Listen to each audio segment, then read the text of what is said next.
بسم اللہ الرحمن الرحیم۔ السلام علیکم ورحمۃ اللہ وبرکاتہ۔ ہر نماز کے بعد سب سے اچھی دعا۔ محترم ناظرین، ایک ایسی دعا جو اگر نماز کے بعد پڑھی جائے تو اللہ تعالیٰ اس دعا کی برکت سے انسان کی ساری پریشانیاں ختم کر دیتے ہیں۔ انسان کے اوپر اللہ تعالیٰ کی رحمتیں آتی ہیں، اس کی طرف سے برکتوں اور عنایتوں کا نزول ہوتا ہے۔ انسان کی پریشانیاں چاہے دنیا کی ہوں یا آخرت کی ہوں، دنیا کی پریشانیاں جیسے مال کی پریشانی، اولاد کی پریشانی، گھر کی پریشانی، کاروبار کی پریشانی، ملازمت کی پریشانی، ساری پریشانیاں اس دعا کی برکت سے ختم ہوتی ہیں۔ اور آخرت کی پریشانیوں میں جیسے کہ جہنم کا ڈر، عذاب قبر کا ڈر، اللہ تعالیٰ کے اور جتنے بھی عذاب ہیں ان سب عذابوں کا ڈر، یہ ساری آخرت کی پریشانیاں ہیں۔ اور اس دعا کو اللہ کے نبی صلی اللہ علیہ وآلہ وسلم نے سب سے بہترین دعا بتایا ہے۔ ابن ماجہ کی روایت ہے کہ اللہ کے نبی صلی اللہ علیہ وآلہ وسلم نے ارشاد فرمایا کہ انسان کی مانگے جانے والی دعاؤں میں سے اس دعا سے بہتر کوئی دعا نہیں ہو سکتی۔ صرف یہی نہیں فرمایا کہ یہ دعا بہتر ہے، صرف یہ بات ارشاد فرما دیتے اس سے بھی کام چل جاتا، لیکن کیا فرمایا کہ انسان کی مانگے جانے والی دعاؤں میں اس سے بہتر دعا کوئی بھی نہیں، وہ سب سے بہترین دعا ہی ہے۔ بتائی دعا کیا ہے؟ اللہم انی اسألک المعافات فی الدنیا والآخرہ۔ اے اللہ، میں آپ سے دنیا اور آخرت کی عافیت مانگتا ہوں۔ دنیا اور آخرت کی عافیت کیا ہے؟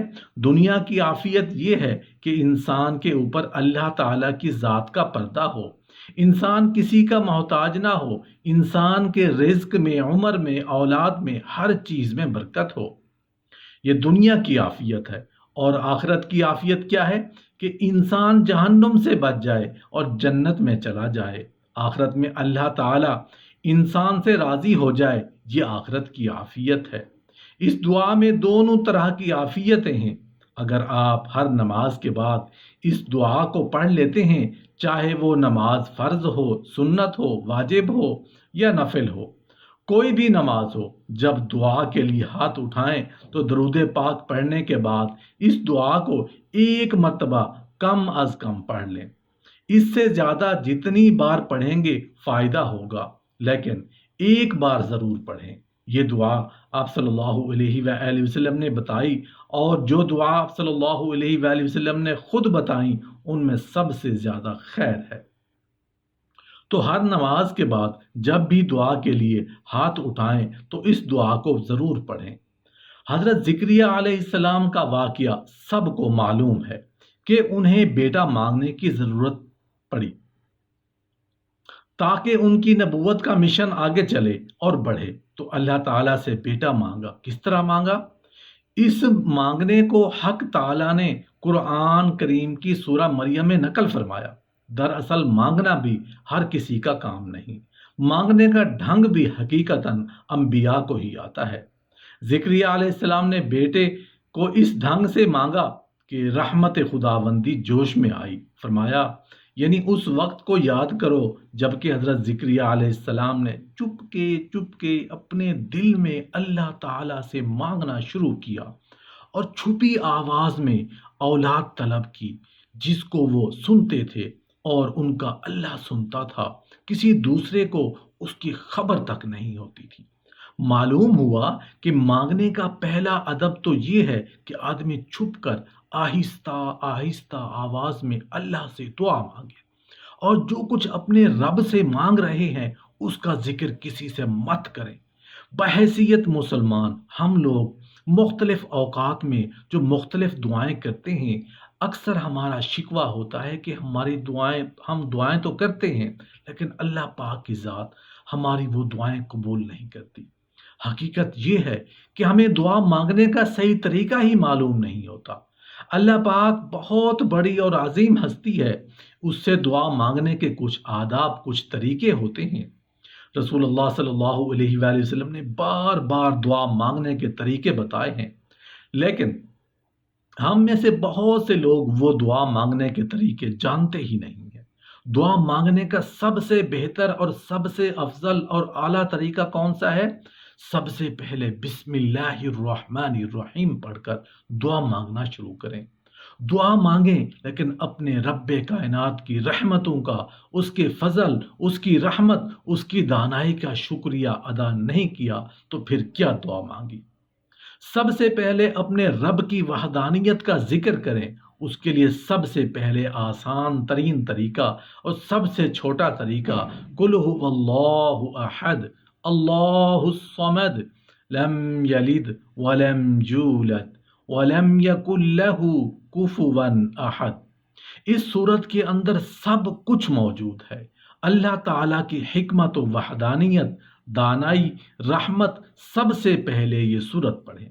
اس کے بعد جیسے کہ آپ جانتے ہیں خدا کا ذکر کریں اور ذکر مصطفیٰ نہ کریں۔ ہمارے منہ میں ہو ایسی زباں خدا نہ کرے۔ اللہ تعالیٰ کا ذکر کرنے کے فوراً بعد درود پاک کا ورد کریں۔ رسول اللہ صلی اللہ علیہ وآلہ وسلم سے کسی نے پوچھا کہ میں دعا کیسے مانگوں کہ وہ قبول ہو جائے، اس کا کوئی آسان طریقہ بتا دیجئے۔ تو رسول اللہ صلی اللہ علیہ وآلہ وسلم نے کہا سب سے پہلے خدا کی وحدانیت کا ذکر کرو، اس کے بعد مجھ پہ درود شریف بھیجو۔ تو اس نے کہا یا رسول اللہ صلی اللہ علیہ وآلہ وسلم کس حد تک درود پاک پڑھوں؟ تو آپ صلی اللہ علیہ وآلہ وسلم نے فرمایا جتنی تم جلدی چاہتے ہو تمہاری دعا قبول ہو اتنا زیادہ درود پاک پڑھو۔ اس فرد نے پھر ذکر کیا اے اللہ کے نبی صلی اللہ علیہ وسلم 1/4 حصہ درود پاک پڑھ لوں؟ آپ صلی اللہ علیہ وآلہ وسلم نے فرمایا اس سے بھی زیادہ درود پاک پڑھو، اتنی جلدی تمہاری مراد پوری ہوگی۔ تو اس شخص نے پھر کہا اے اللہ کے نبی صلی اللہ علیہ وآلہ وسلم آدھا آدھا کر لوں، مطلب آدھی درود شریف پڑھ لوں اور آدھے میں اپنی دعا مانگ لوں؟ تو آپ صلی اللہ علیہ وآلہ وسلم نے فرمایا اس سے بھی زیادہ، اس سے بھی زیادہ۔ اس نے کہا اے اللہ کے نبی صلی اللہ علیہ وآلہ وسلم پھر ایسا کر لوں کہ ایک حصہ اپنے لیے رکھ لوں دعا کے لیے اور 3 حصے میں درود شریف پڑھ لوں؟ تو آپ صلی اللہ علیہ وآلہ وسلم نے فرمایا اس سے بھی زیادہ۔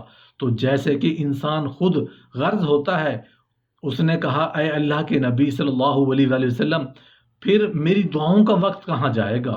تو آپ صلی اللہ علیہ وآلہ وسلم نے فرمایا تم درود پاک پڑھو اور اس کے بعد اپنی دعاؤں کی ذمہ داری مجھ پہ چھوڑ دو۔ سب مل کے کہو سبحان اللہ۔ رسول اللہ صلی اللہ علیہ وآلہ وسلم نے فرمایا دعا مانگنا بعینہ عبادت کرنا ہے۔ پھر آپ صلی اللہ علیہ وآلہ وسلم نے بطور دلیل قرآن حکیم کی یاد تلاوت فرمائی اور تمہارے پروردگار نے فرمایا مجھ سے دعا مانگا کرو، میں تمہاری دعا قبول کروں گا۔ بے شک جو لوگ میری عبادت سے سرتابی کرتے ہیں وہ ضرور جہنم میں داخل ہوں گے ذلیل و خوار ہو کر۔